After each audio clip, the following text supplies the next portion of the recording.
কিন্তু এত প্রশংসা তোমার কাছ থেকে আমি আশা করিনি। প্রশংসা করছি না, সত্যি কথাটাই বলছি। তুই এই টোনে কেন কথা বলতেছিস? কোন টোনে কথা বলবো? স্পেশাল টোনে কথা বলতে আমি তোমার সাথে। আমি তুই কিন্তু লিমিট ক্রস করতেছিস। আমি লিমিট ক্রস করতেছি না, তুমি লিমিট ক্রস করছো। এই কি হচ্ছে তোরা এরকম করতেছিস কেন দুই ভাই? কিসের রংঢং কিসের তুমি? এই সে কি তোমার হাঁটুর বয়সের? তুমি তাহলে তুমি করে বলো কিভাবে? কে? তোমার এক্স। আসসালামু আলাইকুম বন্ধুরা। আজ বুকটা ফেটে যাচ্ছে, কথাগুলো ঠিকমতো বলতে পারছি না। জানি আমার মতো আজ আপনাদেরও অনেকেরই চোখের পানি গাল বেয়ে পড়ছে।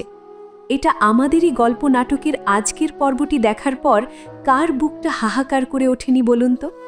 যে মানুষটাকে আমরা গত কয়েক মাস ধরে নিজেদের পরিবারের সদস্য ভাবতাম, সেই গুলজার সাহেব আজ আমাদের চিরতরে ছেড়ে চলে গেলেন।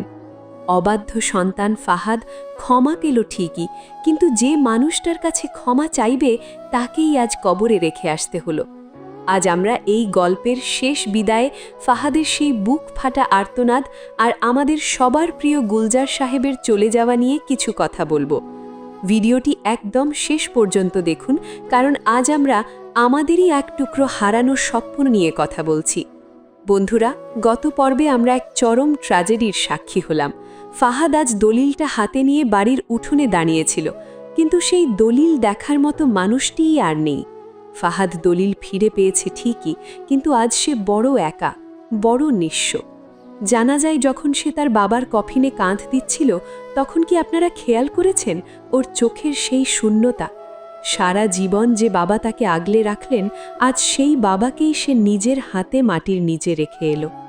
সবচেয়ে বেশি কষ্ট লেগেছে যখন মা আঞ্জুমান বিবি ফাহাদের মাথায় হাত রেখে বললেন, তোর বাবা তোকে ক্ষমা করে দিয়ে গেছে। এই একটা কথা যেন তপ্ত আগুনের শীতল জলের মতো ছিল।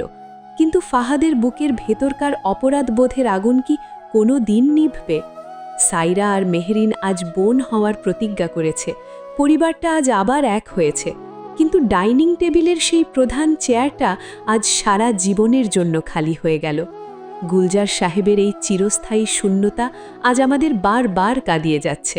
বন্ধুরা, আমাদের এই অতি প্রিয় যাত্রাটি আগামী শুক্রবার বিকেল ৩টে চিরতরে থেমে যাবে।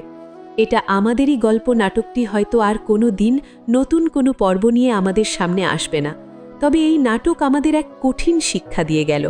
পৃথিবীর সব ঐশ্বর্য একদিকে, আর মা বাবার পায়ের নিচের মাটি আর একদিকে। মা বাবার কদর করতে না পারলে এই দলিলের মতো কাগজের টুকরো দিয়ে কোনো সুখ পাওয়া যায় না। আপনারা কি চেয়েছিলেন গুলজার সাহেব এভাবেই চলে যান?